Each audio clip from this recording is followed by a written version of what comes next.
हरे कृष्णा। सभी को दंडवत प्रणाम। आप लोगों का श्रीमद् भागवतम के प्रथम स्कंद के अध्याय 18 में स्वागत है।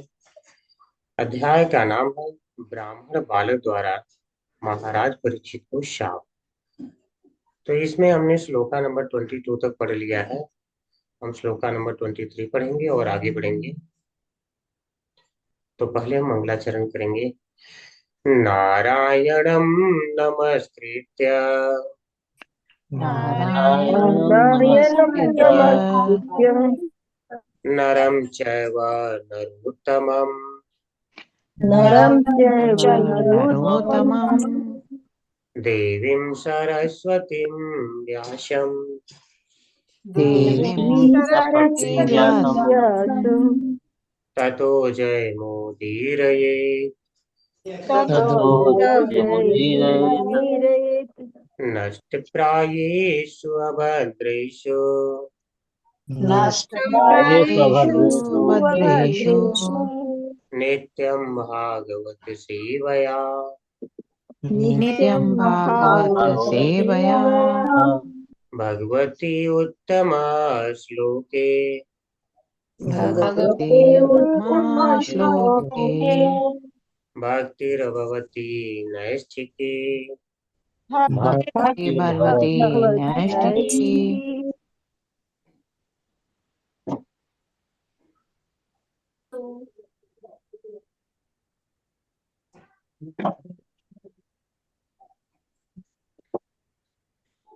तो हम देखने वाले हैं श्रीमद् भागवतम प्रथम स्कंद अध्याय 18 ब्राह्मण बालक द्वारा महाराज परीक्षित को शाप। तो इसमें श्लोका नंबर 23। तो एक बार सभी लोग रिसाइट करेंगे। अहम हि पृष्ठोर्यमाणो भवद्भिः अहं अहं हि सूर्यर्मणो पृष्ठोऽयमणो भवति भवद्भिः आचक्षयात्मावगमोऽत्र यावान् आचाक्ष आचक्षात्मावगमोऽत्र आत्मावगमोऽत्र यावान् यावान् न पतन्त्यात्मशामं पतत्रिण पतत्तामसमं समं पतित्रेण पतत्रिणे तथा तत्रेण शमं विष्णुगतिं विपश्चितः तथा समं तथा समं विष्णुगतिं विष्णुगतिं विपश्चितः। विपक्षिता। अहं हि पृष्ठोर्यमाणो भवद्भिः अहं अहं विष्णोर्यमणो विष्णोर्यर्मणो भर्वति भवद्भिः आचक्षयात्मावगमोऽत्र यावान् आचाक्ष राक्षसात्मावगमोऽत्र आत्मवगमोऽत्र यावान् यावान् नाभः पतन्त्यात्मशामं पतत्रिणः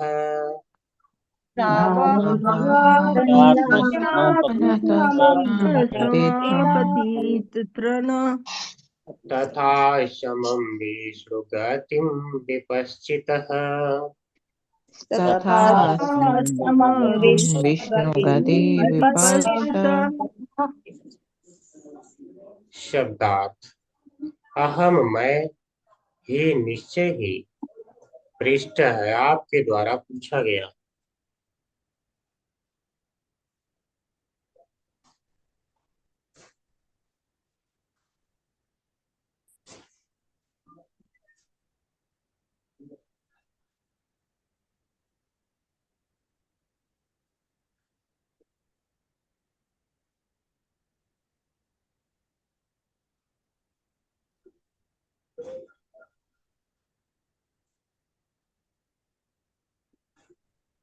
आर्यम अड़ह सूर्य के समान शक्तिशाली भवद भी आपके द्वारा आचक्षे वर्णन करे आत्म अवगम जहां तक मेरी जानकारी है।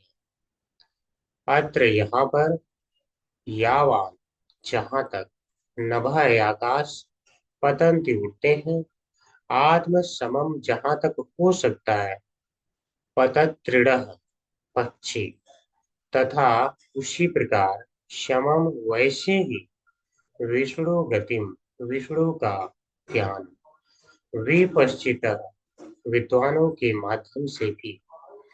हे सूर्य के समान शक्तिशाली ऋषियों, मैं आपको अपने ज्ञान के अनुसार विष्णु के दिव्य लीलाओं के वर्णन करने का प्रयत्न करूंगा। जिस प्रकार पक्षी आकाश में उतने ही दूर तक उड़ते हैं जितनी उनमें क्षमता होती है, उसी प्रकार विद्वान भक्तगण भगवान की लीलाओं का वर्णन अपनी अपनी अनुभूति के अनुसार करते हैं।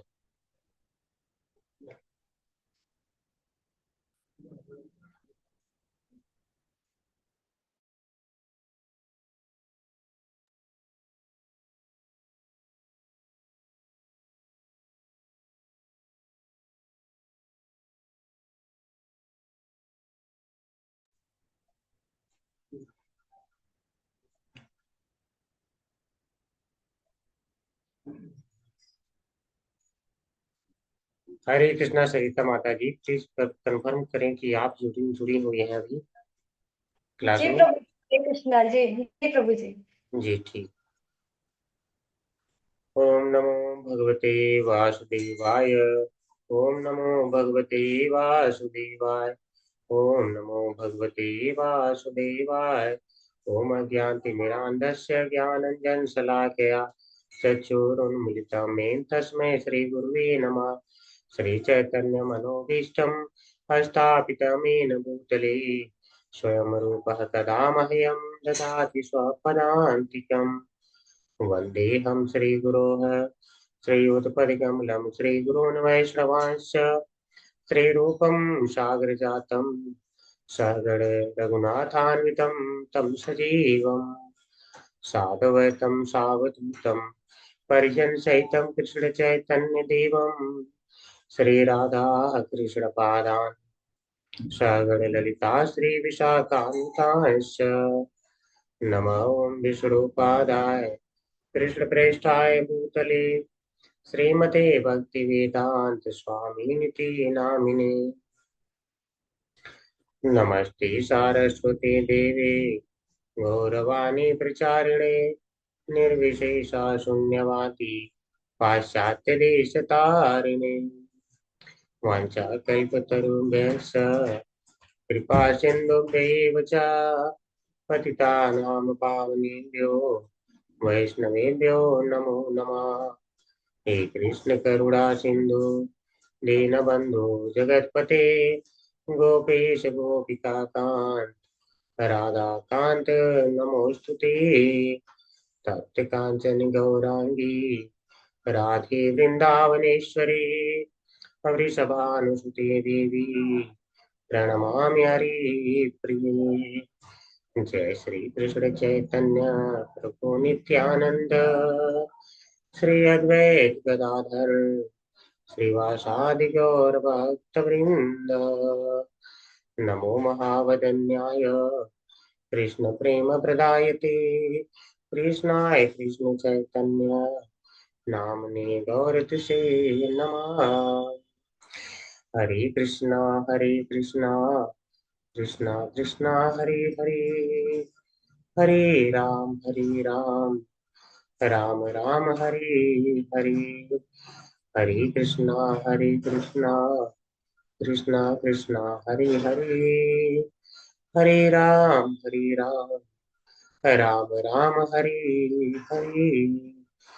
हरे कृष्णा कृष्णा कृष्णा हरे हरे हरे राम राम राम हरे हरे। हरे कृष्णा चलिए।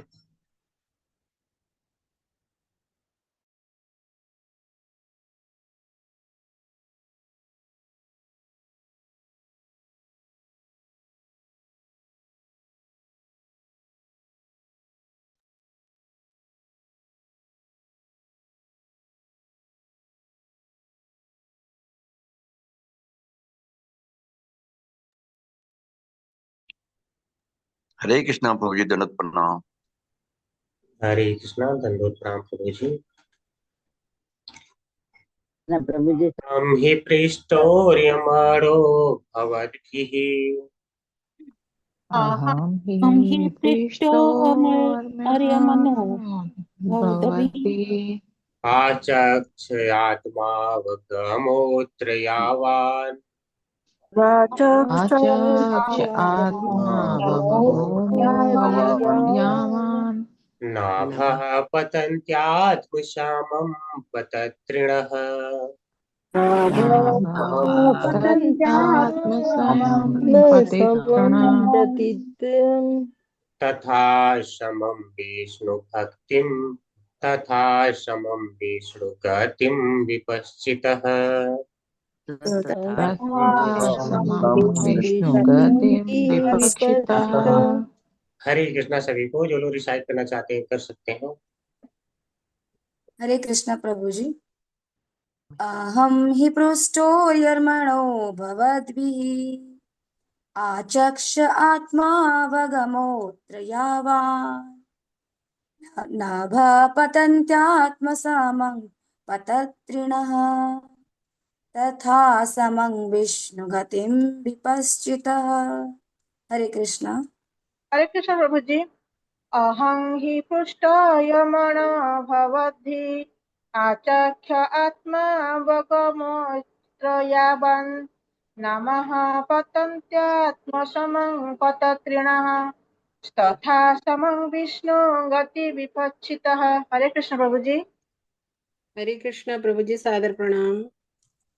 अहं हि पृष्टो अर्यमणो भवद्भिः आचक्ष आत्मावगमोऽत्र यावान् नभापतन्त्यात्मसमं पतित्रिणा तथा समं विष्णुगतिं विपश्चितः।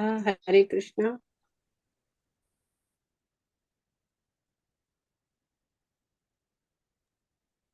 हरे कृष्णा प्रभु जी, मैं पढ़ूं? हरे कृष्णा। जी हरे कृष्णा पढ़िए। अहं हि पृष्टो यर्मनो भवद्भिः राक्षक्ष आत्मभगमोऽत्र यावान् नभः पतन्त्यात्म समं पतितृण तथा समः विष्णुगतिं विपश्चितः। हरे कृष्ण।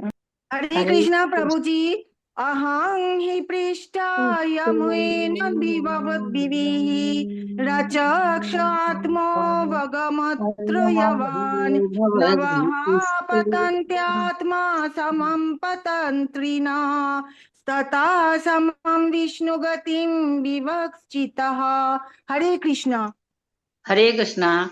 अहं हि पुष्टो अर्यमणो भवद्भिः राचक्ष आत्मावगमोऽत्र यावान् नभः पतत्यात्म समं पतत्रिणं तथा समं विष्णुगतिं विपश्चितो। हरे कृष्ण।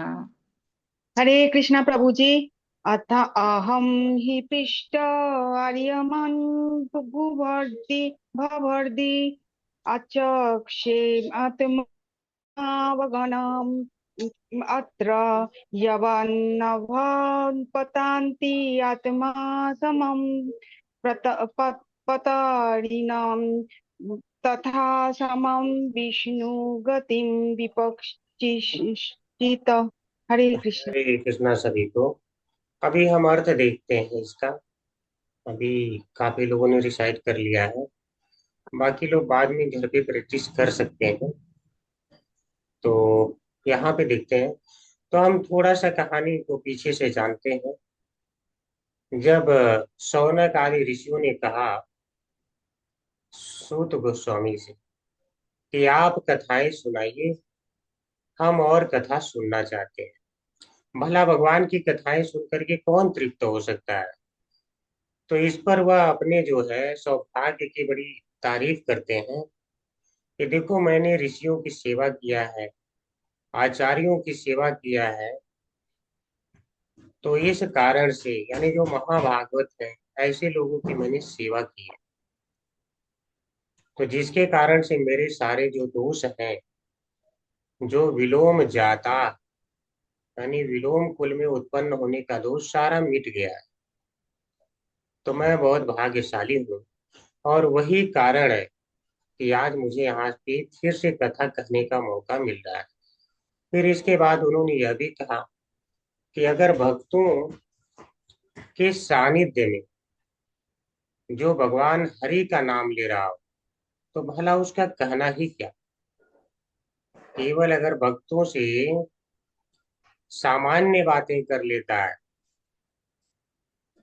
तो भी जो है उसके सारे दोष मिट जाते हैं। तो भगवान का अगर कीर्तन कर रहा हो तो कहना ही क्या, और मैंने वही किया है।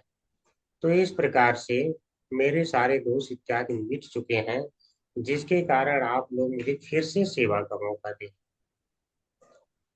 तो यह कहने के बाद जो अपने भाग्य की सराहना कर लेते हैं, तो इससे हमें यह भी पता चल जाता है कि जो आज के समय में यह चल रहा है कि अरे ब्राह्मण लोग पहले जला करते थे, किसी को आगे पढ़ने नहीं देते थे, शास्त्र पढ़ने का अधिकार नहीं था। तो यह भी पता चला कि यह बातें गलत, यह कलयुगी ब्राह्मणों के द्वारा फैलाया गया मिथ्या ब्रह्म, या अगर जिसने रोका है तो वह कलयुग के ब्राह्मण रोके हैं। और इसका प्रूफ के साथ पढ़ने वाले हैं कि कलयुग में ऐसा होने वाला था, जिसको भी हम आगे जानने वाले हैं। तो जो क्रम से जानना चाहते हैं उन्हें क्लास में रेगुलर रहना होगा, और जो गलती से जिस दिन नहीं रह पाते हैं रिकॉर्डिंग सुनेंगे तो सब जान जाएंगे कि आखिर ये सारी घटनाएं हो ही क्यों रही हैं कलयुग। उन सारे प्रश्नों का उत्तर आपको सब मिलेगा ही मिलेगा, उत्तर समय आने पे ही दिया जाएगा। तो फिलहाल हम आज इस श्लोक पे आते हैं। तो उतना बताने के बाद सूत गोस्वामी कहते हैं कि मैं अब आप लोगों को भगवान की कथाएं सुनाऊंगा, लेकिन मैं उतना ही कथाएं सुनाऊंगा क्योंकि भगवान अनंत है, उनके गुण अनंत है, तो उनकी कथाएं भी अनंत है। तो मेरा जितना ज्ञान है उस ज्ञान के अनुसार मैं लीलाओं का वर्णन करूंगा। अर्थात वह पहले ही कह देना चाहते हैं कि मैं सारी लीलाओं का वर्णन नहीं कर पाऊंगा। तो कोई कह सकता है कि फिर आप करेंगे ही क्यों, अगर आप में क्षमता ही नहीं है तो फिर। तो वह कह रहे नहीं, मेरी नहीं क्षमता, कह रहे हैं विष्णु गतिम, यानी भगवान विष्णु का जो ज्ञान है, विपश्चित, विपश्चित का अर्थ होता है विद्वान। चाहे कोई भी विद्वान होगा ना, सबकी यही गति है, कोई भगवान के बारे में पूरा नहीं बता सकता है। और इसका अगर मैं सही बताऊं तो आप लोग उत्तर जानते भी हैं। श्रीमद् भगवद गीता में अर्जुन डायरेक्ट कह देता है कि स्वयं एव आत्मना आत्मान वेत्तु त्वं पुरुषोत्तम भूत भावन भूतेश देव देव जगतपते। बोलते हैं हे भगवान, आपके बारे में तो स्वयं ही केवल आप ही जान सकते हैं, कोई नहीं जानता है। क्यों? क्योंकि भूत भावन, सारे लोगों को तो पैदा करने वाले आप ही हैं। भूतेश, सारे आपके द्वारा नियंत्रित। तो आप क्या करने वाले हैं, क्या नहीं करने वाले हैं, वो सब कुछ केवल आपके बारे में आप ही जान सकते हैं। आप स्वराट, जगत पते, जगत के पति आप हैं, ठीक है। तो आप जानते हैं सब कुछ, आपके बारे में कोई और नहीं जानता है। न ही ते भगवान व्यक्ति विदुः देवा न दानव। हे भगवान, आपके बारे में न कोई व्यक्ति, न देव, न दानव या कोई विद्वान, कोई नहीं जानता। और भगवान भी इस बात को बता चुके थे। तो कह रहे हैं मेरी तो छोड़ दो, सबकी यही गति है। और सबकी क्या, आपने इसके पहले पढ़ भी चुके हैं कि नान्तम गुणानाम आगुणस्य जगमो योगेश्वराय भवपाय मुक्ता। भगवान के गुणों का तो अंत ही नहीं है। यहाँ तक कि बड़े बड़े लोग, शिव और ब्रह्मा भी उनके गुणों का अंत नहीं पा सके। नान्तम गुणोना, गुणानाम, उनके गुणों का अंत तो कोई नहीं पा सका। कौन? भव पाद्म मुखिया, भव यानी शिव जी और पाद्म अर्थात ब्रह्मा जी। तो ये सारी बातें बता चुके हैं पहले ही, कोई नहीं पा सका है तो मुझसे पूरे उम्मीद मत रखना।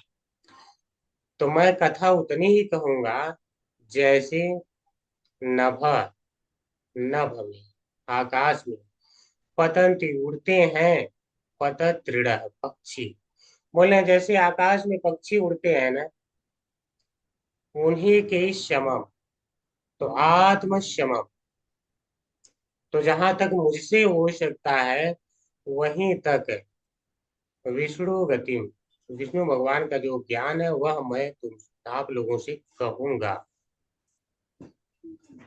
आचक्ष अर्थात वर्णन करूंगा। कितना? आत्मावगमो, जितना मेरी जानकारी है। ठीक है। जिस प्रकार से पक्षी उतनी ही दूरी तक आकाश में उड़ान भरते हैं जितना कि उनमें शक्ति होती है, तो कह रहे हैं कि उसी प्रकार से आपके द्वारा चूंकि पूछा गया था, पृष्ठो आपके द्वारा पूछा गया था और उनकी विशेषता बता रहे आर्य मणु, आप लोग सूर्य के समान, तो उनका ज्ञान इतना ज्यादा है कि उनको कुछ पूछने की आवश्यकता नहीं है, बस उनके मुख से सुन के अच्छा लग रहा। कभी आप लोग अनुभव करना, अगर कभी मान लो कि आप बिल्कुल शांत बैठे हो और चाहे आप मोबाइल में ही हरे कृष्ण महामंत्र चला के छोड़ दो और बस ऐसे आप सुनते रहो, ध्यान से बिल्कुल सुनते रहो, देखो आपको कुछ समय के बाद एक अलग से आनंद की अनुभूति होने लगेगी। और ये आप नहीं कर सकते कि हरे कृष्णा मंत्र मैं पहली बार सुन रहा हूँ, ये महामंत्र, ऐसा आप नहीं कर सकते, लेकिन आपको अलग से अनुभूति आएगी। थोड़ा शांत वातावरण में बैठ के बार अनुभव करिए, बहुत अच्छा लगेगा। तो ऐसा नहीं कि सारी कहानियां वो जानते नहीं है, तो इसीलिए करे आर्य मोड़ो, अर्थात आप लोग सूर्य की समान तेजस्वी हैं। तो आपने फिर भी हमसे पृष्ठो मुझसे पूछा है, तो मैं ही निश्चय ही वह आचक्ष सारा वर्णन करूंगा। तो देखिए ऐसा नहीं कि पक्षी अब आकाश की ऊंचाई नहीं नाप पाए तो उड़ना ही छोड़ दे। बोले कौन उड़ेगा, मैं तो पूरा नहीं उड़ पाता हूँ मैं। लेकिन देखो पक्षी उड़ के आता है तो हम कहते हैं उड़ के आया है, या आकाश में हवाई जहाज उड़ के जाता है तो पूरी आकाश की ऊंचाई नहीं नापता। लेकिन आप पहुंचते हैं तो क्या कहते हैं, मैं आकाश में उड़ के आया हूँ। तो आकाश में उड़ के आया हूँ मतलब वहीं तक जितनी क्षमता थी जहाज की वहीं तक उड़ के आया हूँ, ये भाव है। तो कहानी उनकी अनंत है, गुण उनके अनंत है, सारे का वर्णन करने में समर्थ नहीं हूँ, मैं उन्हीं का वर्णन करूंगा जितनी मेरी क्षमता है। ठीक है। आत्मावगम, जितनी मेरी जानकारी, तो ये वो कहना चाहते। बहुत अच्छा श्लोक है।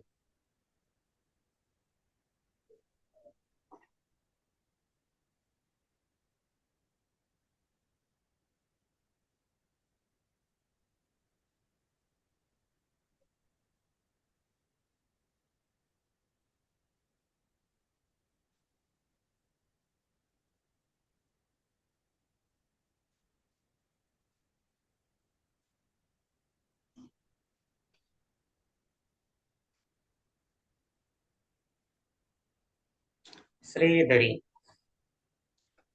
उपर्युक्त प्रकार से अपने भाग्य की सराहना करने के पश्चात सूत जी ने परीक्षितोपाख्यान, यानी परीक्षित के बारे में जो कहानियां हैं, यानी भगवान कृष्ण से संबंधित जो कथाएं हैं, का वर्णन करने के लिए अहम ही इत्यादि श्लोक को कहा है। यानी इसी श्लोक को कहा है अहम ही पृष्ठो। उन्होंने कहा ही सूर्य के समान देदीप्यमान प्रकाश संपन्न त्रय मूर्ति महर्षि। अच्छा एक बात है, त्रय मूर्ति कह रहे हैं महर्षि को, तो देखिए वेद को कभी कभी वेद त्रयी के नाम से कहा जाता है। वेद त्रयी, जिसके कारण वेदों का जो ज्ञाता है उन्हें त्रयी मूर्ति कहा जाता है। तो यही यहाँ पे कारण है कि त्रैमूर्ति कर रहे हैं। महर्षियों, इस विषय में मेरी जितनी जानकारी है, उसी के अनुसार मैं परीक्षित चरित्र का वर्णन करूंगा।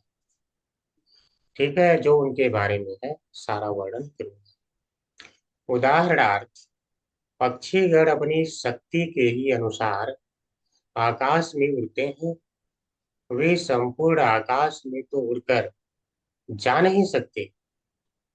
उसी तरह विद्वान पुरुष भी अपनी ज्ञान शक्ति के अनुसार ही भगवान की लीलाओं का वर्णन करते हैं।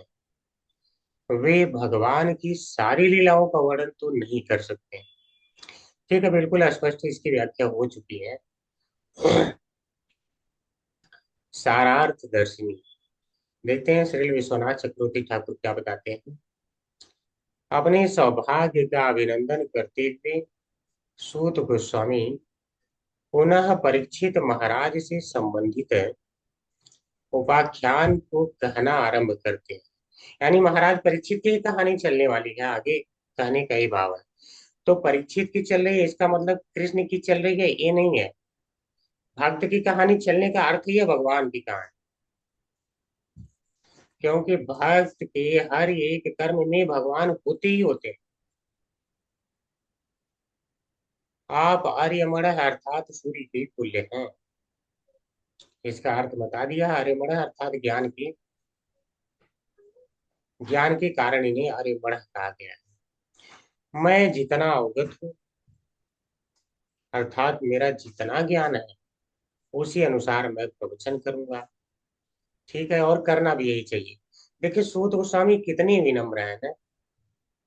आप अगर कहेंगे तो इनका जो ज्ञान है, सोचिए किस लेवल का ज्ञान है कि 18,000 ज्ञान मतलब श्लोक सुन के और उसी रूप में आके सुना रहे हैं, और अहंकार बिल्कुल नहीं। बोल रहे हैं जहां तक ज्ञान है उतना कहूंगा। ये वैष्णव भाव होता है।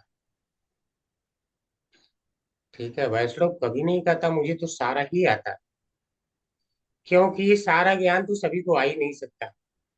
भगवान का ज्ञान ही अनंत है। जिस प्रकार पक्षी नभ में अपनी शक्ति अनुरूप ही उड़ते हैं, न कि नभ की सर्वोच्च ऊंचाई पर। ऐसा नहीं कि पक्षी उड़ रहा है तो अब सबसे ऊंचाई पे ही उड़ रहा है, शक्ति भर। उसी प्रकार जो बुद्धिमान है वह भी अपनी मति अनुरूप ही श्री विष्णु की गतिम अर्थात लीलाओं को समझ सकते हैं। अब देखिए, यहाँ करें जो बुद्धिमान है, जिन्होंने परंपरा में सीखा है, अब देखिए उनका भाव क्या है। वो कह रहे मैं जितना जानता हूँ उतना कहूंगा, जितना मेरी समझ में आया है मैं उतना कहूंगा। और यहाँ आजकल लोग जो फेसबुक पे घूमते हैं, ज्ञानी लोग, वो कहते हैं राम जी का तो मेरी समझ में लीला ही नहीं आ रहा है। राम जी की पत्नी गायब हो गई, उनको पता ही नहीं है। वो पेड़ से पूछ रहे हैं, पौधों से पूछ रहे हैं, जानवर से पूछ रहे हैं, लक्ष्मण जी रो रहे हैं, समझा रहे हैं। क्या भगवान, आप बताइए।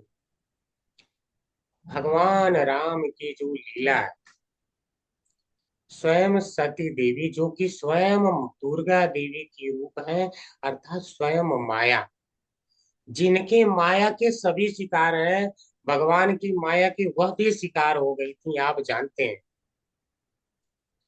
और उन भगवान की गति को समझने लोग चल देते हैं। कितने अज्ञानी है ना लोग, कितने अज्ञानी। जे जो माया सबको भ्रमित करी है, वह माया भगवान की लीला से भ्रमित हो रही है।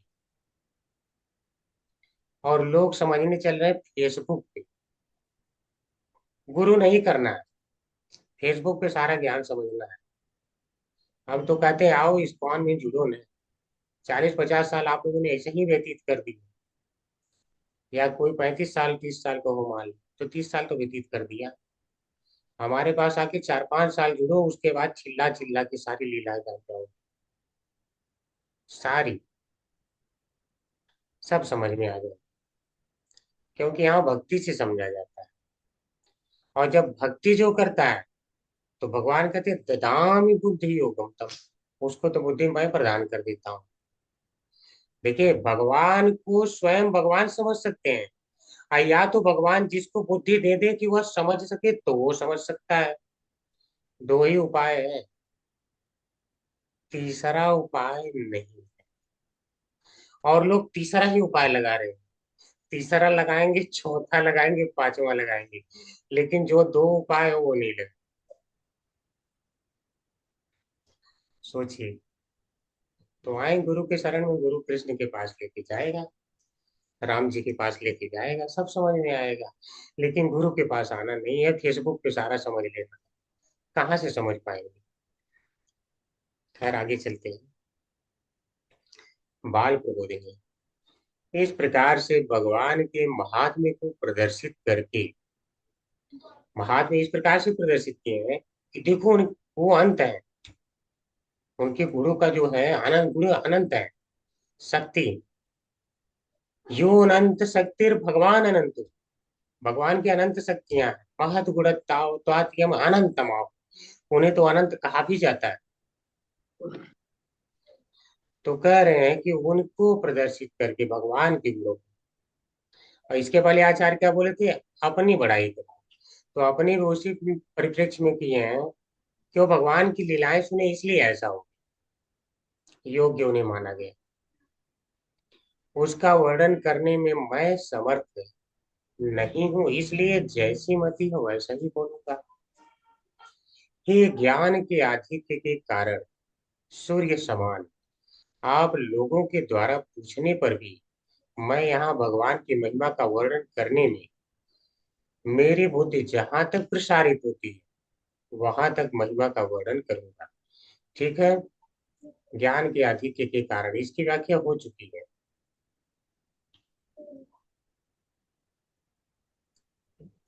वहां केवल मैं ही असमर्थ नहीं हूं, किंतु अन्य ज्ञानी लोगों की भी यही रीति है। इसको उदाहरण सहित कहा न बीती से, यानी मेरी यही नहीं है, विपश्चित है। उन्होंने कहा सारे ज्ञानी लोगों का यही है, और पक्षी से उदाहरण भी दिया।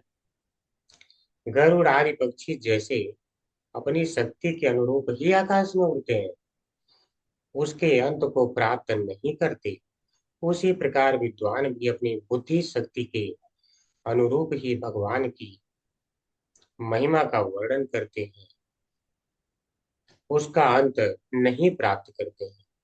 ठीक है, स्पष्ट है, ज्यादा कठिन नहीं है, सारी व्याख्या हो चुकी है। ठीक है, तात्पर्य पढ़ेंगे। हरे कृष्ण माता की तात्पर्य पढ़ने का मौका दे सकते हैं। हरे कृष्णा ईश्वरी माता जी पढ़ लें। हरे कृष्णा। सादर प्रणाम प्रभु जी, सादर प्रणाम माता जी, सभी भक्तों को सादर प्रणाम। तात्पर्य शिला प्रभुपाद के द्वारा। शिला प्रभुपाद की जय। परम पूर्ण सत्य अनंत है, कोई भी जीव अपनी सीमित क्षमता से अनंत को नहीं जान सकता। भगवान निराकार, साकार तथा अंतर्यामी हैं। अपने निराकार पक्ष से वे सर्वव्यापी ब्रह्म हैं, तो अपने अंतर्यामी स्वरूप से वे परमात्मा रूप में सभी जीवों के हृदय में विराजमान रहते हैं, और अपने पास साकार रूप से वे अपने शुद्ध भक्त रूप में भाग्यशाली पार्षदों द्वारा उनकी दिव्य प्रेममय सेवा के विषय बनते हैं। इन विभिन्न स्वरूपों में भगवान की लीलाओं का आंशिक अनुमान बड़े बड़े विद्वान भक्त ही लगा पाते हैं। अतएव श्रील सूत गोस्वामी ने अपनी अनुभूति के अनुसार भगवान की लीलाओं का वर्णन करने का जो कार्यभार अपने ऊपर लिया है वह उचित ही है। वास्तव में स्वयं भगवान ही अपना वर्णन कर सकते हैं, और उनके विद्वान भक्त भी उतना ही वर्णन कर सकते हैं जितने के लिए वे उन्हें शक्ति प्रदान करते हैं। हरे कृष्णा। धन्यवाद प्रभु जी, धन्यवाद माता जी। हरे कृष्ण माता जी। देखिए ये सारी बातें जो है प्रभुपाद जी की अब पढ़ने से समझ में आ रहा है कि प्रभुपाद जी सारे आचार्यों को समझते हैं, सारे उन्होंने शास्त्र पढ़े हैं उसके बाद लिखे हैं। तो आप लोग बिल्कुल यहाँ से ग्रहण कीजिए कि हमें भी आचार्यों के अनुसार चलना, अपने आप ज्ञानी नहीं बनना है कि हम बहुत बड़े ज्ञानी, हमें कुछ नहीं आता। जिस दिन ये मान लेंगे उस दिन अच्छा करेंगे। और जिस दिन आपने मान लिया कि हम जानते हैं ज्यादा, उस दिन समस्या है। देखिए सारी बातें आप कुछ और ऐड किया प्रभुपाद जी ने। भगवान को देखिए जो जानना है, तो भगवान की करें तीन पहलू, यानी ब्रह्म, यानी निराकार स्वरूप, दूसरा अंतर्यामी परमात्मा के रूप में जो सभी के हृदय में है, परमात्मा स्वरूप, और तीसरा स्वयं भगवान का साकार स्वरूप। तो यह तीन रूप में भगवान को जानना होता है। तो जो अगर कोई मतलब विद्वान होता है तो ज्यादा से ज्यादा निराकार तक पहुंच हो पाती है। जो उनसे बड़ा विद्वान होता है वह परमात्मा तक पहुंच हो पाती है, और जो वास्तव में वह विद्वान होता है वह भगवान की सेवा करता है, अर्थात वह भगवान के श्याम सुंदर रूप के बारे में परिचित होता है। ब्रह्मेति परमात्मेति भगवानिति शब्दति, अर्थात वह भगवान से परिचित होता है। तो सारे ऐसा नहीं कि किसी ने अपनी आध्यात्मिक उन्नति रोक दिया है, जिसकी जितनी क्षमता वहां तक पहुंच रहा है, कोई रोका नहीं है। ये सारे विद्वानों का कार्य। और जो बिल्कुल ही विद्वान नहीं है वो केवल फेसबुक पे चलते हैं तो मुझे सारा ज्ञान पूछा है, ठीक है, बस प्रश्न करेंगे, उत्तर नहीं जानना रहे। उत्तर जिसको जानना वो इधर आए, सारे उत्तर पता चले। उत्तर नहीं जानना होगा, बस प्रश्न करना है। तो अब इसके बावजूद भी जो बड़े बड़े विद्वान है भगवान की लीलाओं का आंशिक अनुमान भी लगा पा रहे हैं। तो इसलिए जो श्री सूत गोस्वामी यहाँ पे कह रहे हैं, तो प्रभुपाद जी करें उचित करें, क्योंकि केवल भगवान ही अपनी लीला का वर्णन कर सकते हैं। ठीक है, या तो जो जिसको भगवान शक्ति प्रदान करें वो कर लेगा। अब प्रभुपाद जी देखिए, जब श्रीमद् भागवतम लिख रहे हैं उस समय आप देख रहे हैं उनकी कंडीशन क्या है। अगर भौतिक दृष्टिकोण से देखा जाए तो लिखने की क्षमता नहीं थी, और उस समय वह बोल रहे हैं, डिक्टाफोन में रिकॉर्ड किया जा रहा है। तो सोचिए कितनी क्षमता होगी कि एक एक शब्द, जिस समय किसी की बुद्धि नहीं कार्य करती और बच्चे तक नहीं सुनते उनकी, उस समय उनसे बोल रहे हैं वो, और उसको रिकॉर्ड करके भविष्य में सबके आध्यात्मिक उत्थान के लिए लिखा जा रहा है। सोचिए वह कहाँ से बुद्धि आती है। तो भगवान जिसे प्रदान करते हैं वो लिख सकता है, ठीक है, वही ऐसा कर सकता है। ठीक है, आगे चलेंगे, समय है तो देखते हैं। कई बार रिसाइट करेंगे। एकदा धनुरुद्यम्य, अच्छा सभी को रिसाइट नहीं कर पाएंगे। एकदा धनु, एक मिनट अलाउ करता हूँ आपको, ठीक है। एकदा धनुरुद्यम्य, एकदा धनुरुद्यम्य विचरन् विचरन् मृगयां वने,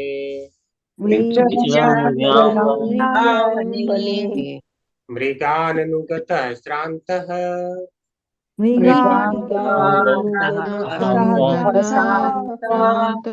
चोदितस्तृषितो वृषम्,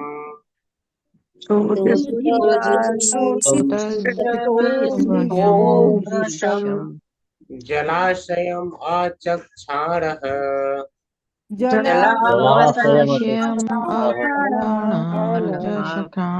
प्रविवेश तमाश्रमम्,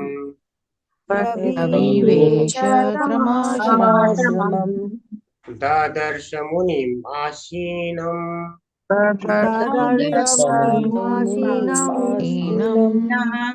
शान्तं मीलितलोचनम्,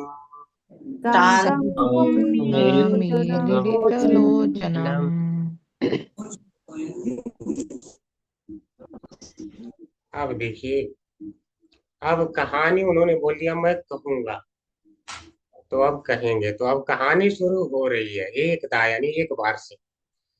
तो कहानी बड़ी इंटरेस्टिंग है और सभी लोग सुनिए। ठीक है, सुना रहे हैं सूत गोस्वामी जी। करें एक बार महाराज परीक्षित वन में धनुष बाण से शिकार करते हुए हिरणों का पीछा करते करते अत्यंत थक गए और उन्हें अत्यधिक भूख तथा प्यास लग आई। जलाशय की खोज करते हुए वे सुविख्यात समीप ऋषि के आश्रम में प्रविष्ट हुए, जहां उन्होंने आंखें बंद किए बैठे बैठे मुनि को देखा। कहानी अच्छी है, तो थोड़ा सा आप लोगों को बता दूं कुछ, ताकि और समझ सको कहानी को। यहाँ पे कह रहे हैं कि जो महाराज परीक्षित हैं, शिकार खेलने के लिए निकले थे। एक बार की बात है, तो शिकार करते हुए जब जंगल में गए तो उस समय करें हिरणों का पीछा कर रहे थे। तो यहाँ से देखिए, थोड़ा सा कई लोगों में मतभेद आ सकता है कि क्या हिरणों का ही पीछा कर रहे थे। अच्छा, संस्कृत थोड़ा पढ़ देता हूँ तब बताता हूँ। एक बार धनु और उद्यम, यानी धनुष ले लिए थे, धनुष को उद्यम में ले करके विचरण मृगयाम बने, विचरण कर रहे थे वने वन में। किस लिए? मृगयाम, अर्थात शिकार करने के लिए। मृग का अर्थ होता है, चलिए बार पूछ लेता हूँ आप लोगों से, होता क्या है, कौन कौन जानता है? हरिण। हरिण। प्रभु जी हरिण। हाँ, मृग का अर्थ क्या होता है? हिरण प्रभु। हिरण होता है। और क्या होता है?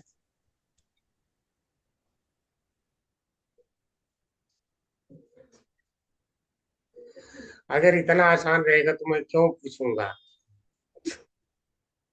है? मैं यहाँ नहीं देख रहा हूँ। ठीक है, प्रभुपाद जी लिख रखे हैं, तो आप बोलेंगे प्रभुपाद जी ने लिखा क्यों नहीं? ठीक है, तो चलिए कोई नहीं, समझते हैं।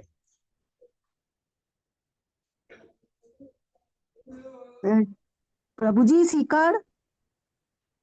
शिकार। हरे हाँ। कृष्णा। ठीक है, हरे बता। कृष्णा। जी माता जी। प्रभु जी शेर को भी कहते हैं मृग प्रभु जी।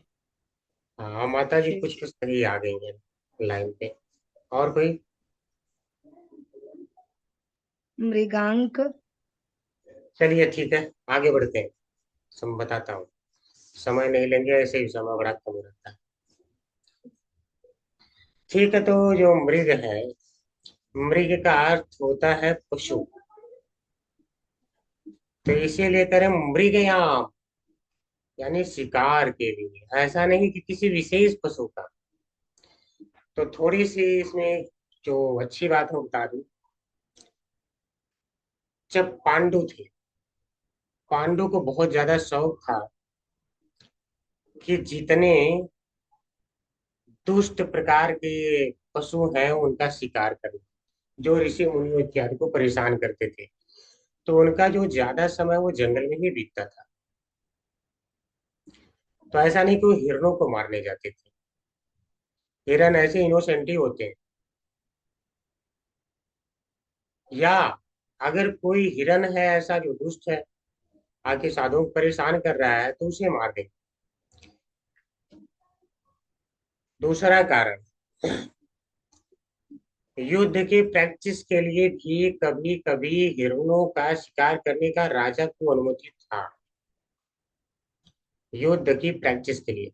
क्योंकि हिरण बहुत तीव्र भागता है इधर उधर, और उसी प्रकार से तीव्र भागता है एक तेज योद्धा।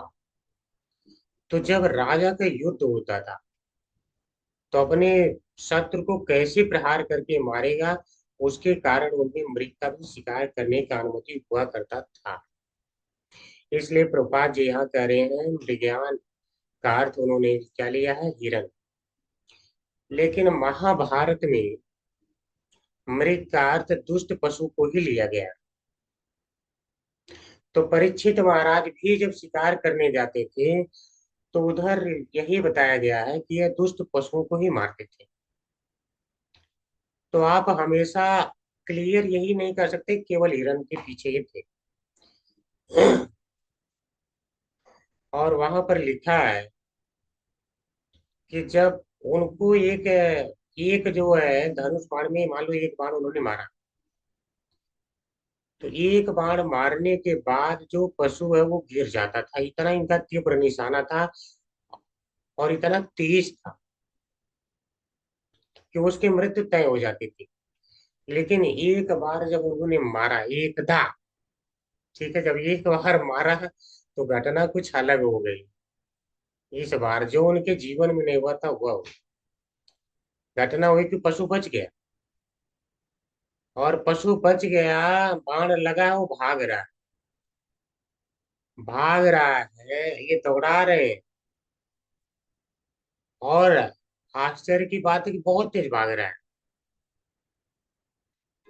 जबकि हमेशा एक बाण लगने के बाद गिर जाता था। फिर इनकी आंखों से ओझल हो गया। अब यह जो है पैदल ही दौड़ा ली, उसके कारण ये बहुत ज्यादा थक गए। प्यास, भूख दोनों ही सताने लगा। ठीक है, दोनों ही सताने लगा। तो उसी को कह रहे हैं, एक दा धनुरुद्यम में, धनुष बाण लेकर के निकले थे। विचरण मृगयाम बने, शिकार करने के लिए वन में विचरण कर रहे थे। मृगान अनुगतः, उस पशु के पीछे दौड़ रहे थे। उसके कारण श्रांत, थक गए। क्षुधिता, भूख भी लग गई। और तृषिता, प्यास भी लग गई। तो बर्दाश्त कर लिए होते हम कहेंगे, तो कह रहे नहीं, भृशम, बहुत तीव्र, यानी अत्यधिक। कुछ आश्चर्य नहीं लग रहा आप लोगों को? कहा जाता है महाभागवत है। तो महाभागवत जो है, ते द्वंद्व मोह निर्मुक्ता भजन्ते माम दृढ़वता, यानी उन्हें तो कोई द्वंद्व प्रभावित नहीं कर पाते। भूख प्यास, सर्दी गर्मी, जो भी द्वंद्व है, कोई उन्हें प्रभावित नहीं कर पाते। अभी आप देख रहे हैं इनको प्रभावित कर रहे हैं। और जबकि माता के गर्भ में थे, तो उस समय ब्रह्मास्त्र चला है और तब जो है प्रभावित नहीं हुए। इस बार प्रभावित हो रहे हैं। सारी घटनाएं विचित्र भी लग रही हैं। कहानी इंटरेस्टिंग है। ठीक है, कहानी बहुत इंटरेस्टिंग है, सारी घटनाएं विचित्र, जैसा कभी नहीं हुआ था वैसा हो रहा है। जलाशयम अचक्षाण, जलाशय को ढूंढते हुए। तो उधर वो क्या कहते, पहले तो पशु को भी ढूंढ रहे थे, और ढूंढते ढूंढते उन्हें ऋषि का आश्रम दिखाई दिया, तो वही कह रहे हैं कि जलाशय। तो फिर जब प्यास और भूख लगी तो सोचे पानी कहीं मिल जाए, तो ढूंढते ढूंढते गए, तो कहीं नहीं मिला। तो वहां पे क्या देखिए कि आश्रम, आश्रम देखा। आश्रम में प्रविवेश, वह प्रवेश कर गए, आश्रम में प्रवेश कर गए। इससे साक्षात पता चलता है कि आश्रम के बाहर कोई था नहीं, कोई नहीं था। तम आश्रम, अर्थात उनके आश्रम में, किनके आश्रम में नाम तो दिया नहीं है, तो समीक मुनि के आश्रम में प्रवेश किए। ठीक है, आगे पता चल जाएगा।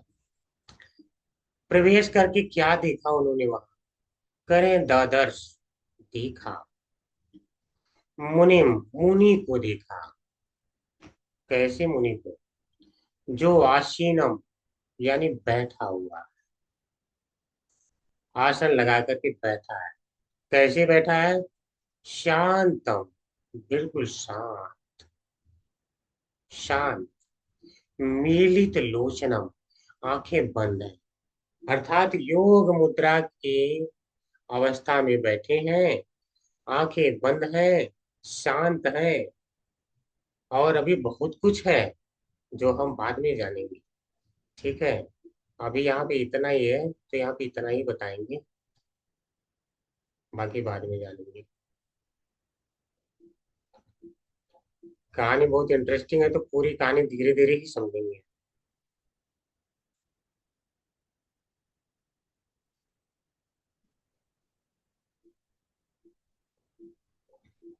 ठीक है, 24 और 25 पढ़ रहे हैं हम।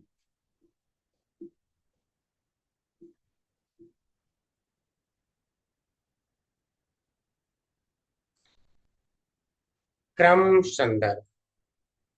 श्री जीव गोस्वामी क्या कहते हैं?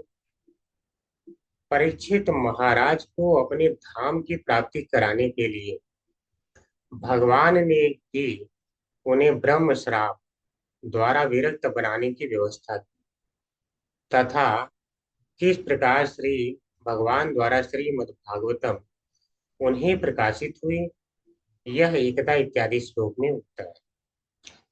तो श्रील जीव गोस्वामी क्लियर कर रहे हैं कि यह भगवान के द्वारा कराया गया। जो कुछ कराया गया उन्हें भूख का लगना, प्यास का लगना, सामान्य रूप में जो महाभागवत है उसे नहीं पता चलेगा। और महाभागवत पीछे आप पढ़ चुके हैं, सब है महाभागवतो परीक्षित एनाप वर्गाख्यम आदा प्रबुद्धि, ये आप पढ़ चुके हैं कि उन्हें महाभागवत बोला गया था।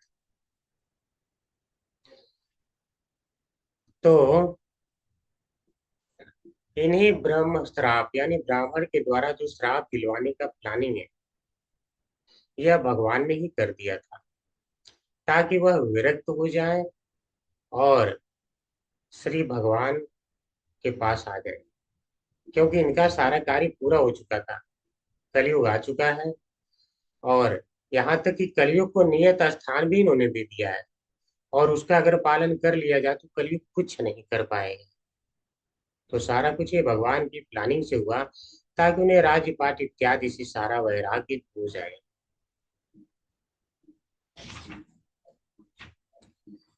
ठीक है, तात्पर्य तो बहुत बड़ा है। अगला क्लास तो नहीं आप लोगों का कुछ या है? कोई बोल भी नहीं पाएगा ना। हरे कृष्णा। नहीं है, कोई क्लास नहीं नहीं है है? प्रभु, नहीं है। ठीक है प्रभु जी, चलते हैं फिर पढ़ते हैं। हरे कृष्णा माता जी, तात्पर्य पढ़ने का मौका दे सकती हैं। बड़ा तात्पर्य तो 2 लोग पढ़ेंगे। हरे कृष्णा गिरिजा माता जी पढ़े। हरे कृष्णा प्रभु जी, हरे कृष्णा माता जी। शील प्रभुपाद की जय। तात्पर्य प्रभुपाद। परमेश्वर अपने शुद्ध भक्तों पर इतने कृपालु है कि वे उचित समय पर ऐसे भक्तों को अपने पास बुलाकर भक्त के लिए शुभ सिद्धि का निर्माण करते हैं।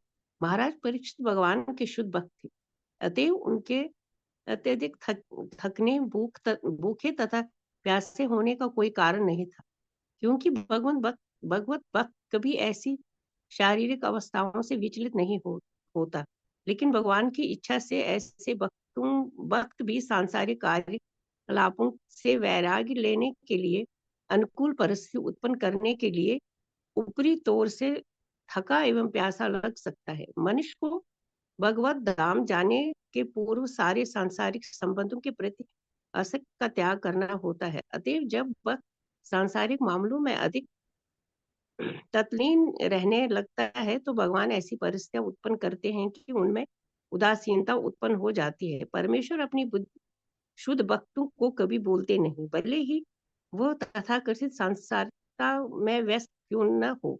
कभी कभी वे विषम परिस्थितियों उत्पन्न कर देते हैं और भक्त को सारी संसारिकता के से वैराग्य लेने के लिए विवश हो जाना पड़ता है। भक्त भगवान के संकेत को। धन्यवाद माता जी। हरे कृष्णा। हरे कृष्ण। धन्यवाद। आप पढ़ लें। हरे कृष्णा माता जी, हरे कृष्णा प्रभु जी। शील प्रभुपाद की जय। तात्पर्य शिला प्रभुपाद द्वारा।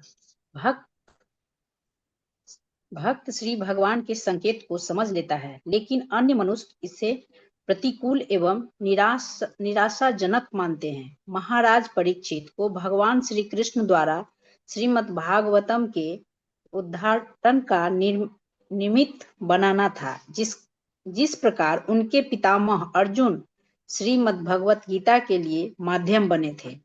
यदि श्री भगवान की इच्छा से अर्जुन में परिवार के प्रति स्नेह के फलस्वरूप मोह न उत्पन्न होता तो श्री भगवान द्वारा सर्वजन हितार्थ श्रीमद् भगवत गीता का प्रवचन न हुआ होता।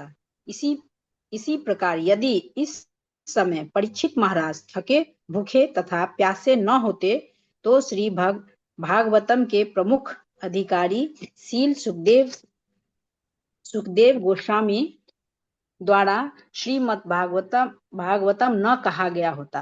अतएव यह उन परिस्थितियों का उपक्रम है जिनके अंतर्गत सर्व जनहिताय श्रीमद् भागवतम कहा गया है। अतएव यह उपक्रम एकदा अर्थात एक बार से प्रारंभ होता है। हरे कृष्णा। धन्यवाद। हरे कृष्णा माता जी। तो देखिए यहाँ पे अब प्रभुपाद जी क्लियर कर रहे हैं कि भगवान अपने शुद्ध भक्तों पे कृपालु होते हैं। तो जब भगवान को अपने भक्तों को अपने पास बुलाना होता है तो ऐसी परिस्थिति का निर्माण कर लेते हैं कि वह उनको लेके चलेगा। और इस परिस्थिति को क्या कहते हैं? शुभ स्थिति। हालांकि जो बाहर से लोग देख रहे हैं, जो भक्त नहीं है, उन्हें लग सकता है तो प्रतिकूल परिस्थिति इसके जीवन में चलने लगी, क्या हो गया। लेकिन भक्त के लिए वहां से वह निकलने का समय होता है, तो भगवान इसलिए वैसी परिस्थिति कर देते हैं। तो यहाँ देखिए प्रभुपाद जी भी ये क्लियर बता रहे हैं कि अगर महाभागवत है यानी शुद्ध भक्त, तो उसके थके भूखे प्यासे होने का कोई कारण नहीं है। और मैं एक बात और बता दूं, आप देखेंगे यही महाराज परीक्षित जब घर पे जाएंगे तो पश्चाताप करेंगे और पूरा भागवतम 7 दिन का भूखे प्यासे ही सुनते हैं। आप बताइए, भगवान का प्लानिंग देखिए, यहाँ तो इतना लगने लगा तीव्र प्यास और भूख, और फिर 7 दिन तक यूं ही रह गए। इतना पश्चाताप तो सारा भगवान की प्लानिंग से होता है। तो कह रहे हैं भगवान के भक्तों को इस प्रकार भूख प्यास परेशान नहीं कर पाती, विचलित नहीं कर पाती। आप देख रहे हैं शांति एक गुण होता है दैवी, जो भक्तों में होते हैं। शांति का अर्थ है कि विचलित होने का कारण होने पर भी विचलित ना होना। ऐसा नहीं है कि विचलित होने का कोई कारण नहीं है, देखो मैं शांत हूं। विचलित होने का जब कारण हो तब भी विचलित ना हो, तो वह गुण होता है भक्तों में। तो यहाँ पे वो उनके कारण नहीं वे, यह भगवान के कारण ही ऐसा हुआ है।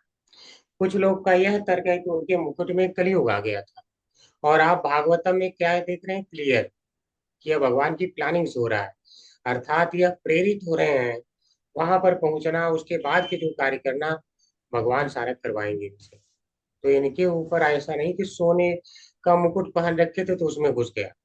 जिस कलयुग को इन्होंने डांट दिया, केवल तलवार ऐसे दिखा दिया, तो उस कलयुग ने अपने कपड़े उतार दिए और इसके चरणों में आके गिर गया था। आपने देखा था, सारा राजा का वेश त्याग दिया था, बोला मैं नहीं हूं राजा, माफ कर दो।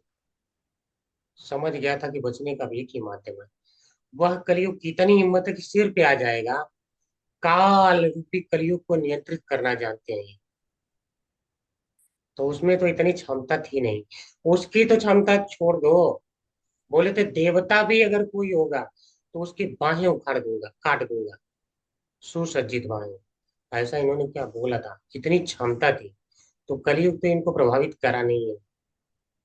तो जो नहीं पढ़ते भागवतम, जो नहीं सुनते हैं, वह पता नहीं क्या क्या लोग बोलते रहते हैं, और टीवी में भी दिखा देता है, ये अलग कहानी बन जाती है। ठीक है, तो भगवान अपने भक्तों को इस प्रकार से वैराग्य देने के लिए ऐसी परिस्थिति उत्पन्न कर देते हैं जो विषम प्रतीत होती है लोगों के लिए, लेकिन भक्त के लिए सही है।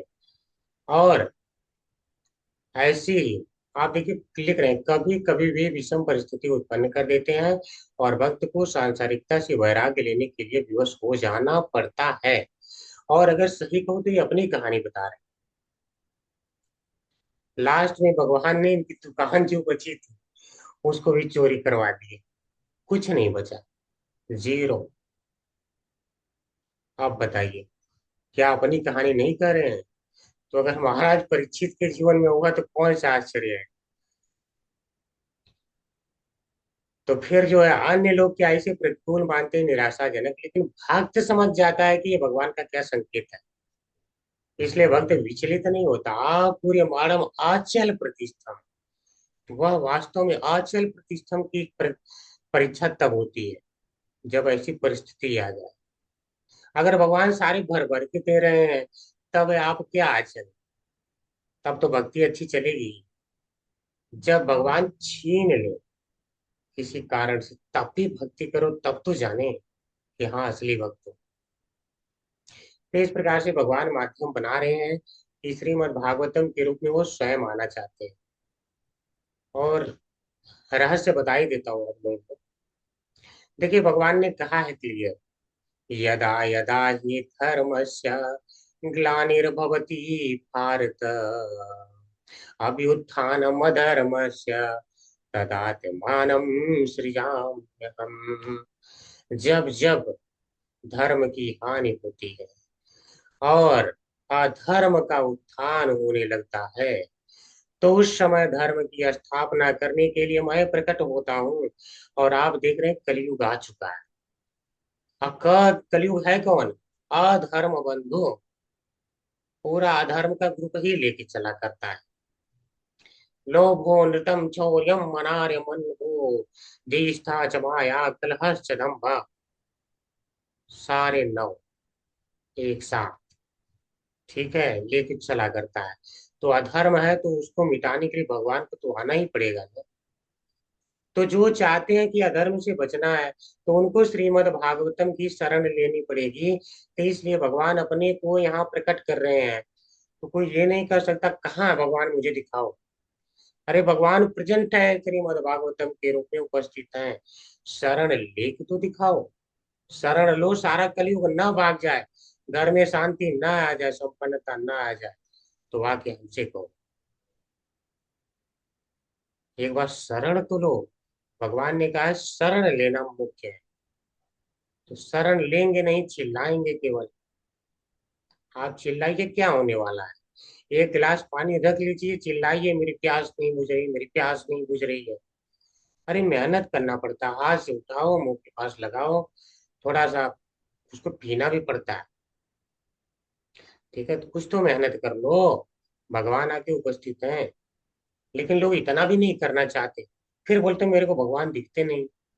नहीं दिखेंगे, क्यों दिखेंगे? क्या किए हैं आप ऐसा कि दिखेंगे?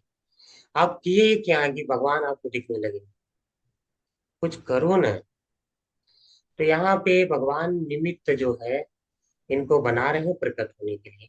जैसे श्रीमद् भगवद गीता के रूप में अपनी वाणी को प्रस्तुत करना था, जो गीता का ज्ञान विलुप्त हो रहा था यथा रूप में, तो अर्जुन को उन्होंने मोह में डाला, तो मोह उत्पन्न हुआ। तो सर्वजन हिताय यानी सबके हित के लिए भगवान ने वह गीता रूपी अमृतवाणी फिर से प्रकट किया। तो इसी तरह यहाँ पर जो प्रमुख अधिकारी श्री सुखदेव गोस्वामी, उनके मुख से श्रीमद् भागवतम को प्रकट कराने के लिए ये सब भगवान का ही क्रम है। इसीलिए इसे एक दायानी एक बार इत्यादि से प्रारंभ किया गया। तो हरे कृष्णा सभी को, आज यहीं विराम लेंगे। उम्मीद करते हैं आपको आनंद आ रहा है और रहस्य का भी उद्घाटन हो रहा है धीरे धीरे। अगर कोई प्रश्न है तो आप कर सकते हैं, या कोई पॉइंट छूटा हो तो बता भी सकते हैं।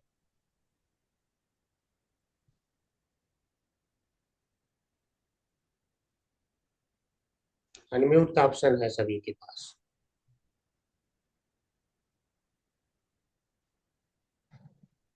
ठीक है, तो प्रश्न नहीं है तो आज हम चलेंगे। वांछा कल्पतरुभ्यश्च कृपा सिंधु